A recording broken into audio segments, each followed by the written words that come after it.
இந்த ஜோதிடம் அப்படிங்கிறது வந்து ஒரு அறிவியலா அப்படின்னு பாத்தீங்கன்னா, ஜோதிடம் அப்படிங்கிறது வந்து ஒரு அறிவியல் கிடையாது. ஜோதிடம் அப்படிங்கிறது ஒரு அறிவியல் கிடையாது. இது என்னடா இது நீங்க இப்படி சொல்றீங்க அப்படின்னு சொல்லி கூட நீங்க நினைக்கலாம். ஜோதிடம் அப்படிங்கிறது ஒரு கலை. ஜோதிடம் அப்படிங்கிறது ஒரு கலை. சரிங்களா?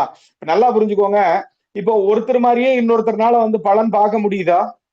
ஒருத்தர்னாலயே இன்னொருத்தர்னால பலன் பார்க்க முடியுதா? ஒரே மாரி பலன் பார்க்க முடியுதா? ஒரு முடியாதுங்க சில சார், முடியாது. சொல்றாங்க. ஒரு சில பலன்கள் அப்படிங்கிறது சொல்றாங்க.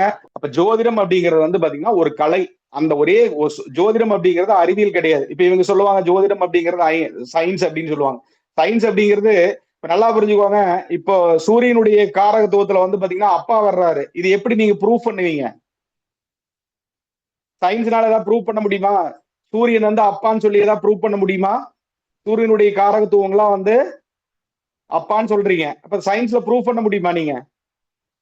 இது ஏன் இதுக்கு வச்சாங்க அப்படிங்கிற மாதிரி ஏதாவது ப்ரூவ் பண்ண முடியுமா? அதுக்கு சில வகையான லாஜிக்கான விஷயங்கள் அப்படிங்கிறது வந்து பாத்தீங்கன்னா, அது ஒப்பீட்டியல் கலை. ஜோதிடம் அப்படிங்கிறது வந்து பாத்தீங்கன்னா, ஒரு ஒப்பீட்டியல் கலை. ஒவ்வொரு இது அமைப்பையும் வந்து பாத்தீங்கன்னா, ஒப்பீடு பண்ணி ஒரு அண்டத்தில் ஒரு அசைவு ஏற்படும் போது, அதற்கு இணையான அசைவு வந்து இந்த பிண்டத்திலும் ஏற்படும் அப்படிங்கிறது தான் இந்த பிரபஞ்சத்துடைய மாறாத ஒரு கொள்கை. சரிங்களா? அதே மாரி அந்த தத்துவத்தை அடிப்படையா வச்சுதான் இந்த ஜோதிட சாஸ்திரமும் வந்து பாத்தீங்கன்னா, வடிவமைக்கப்பட்டது.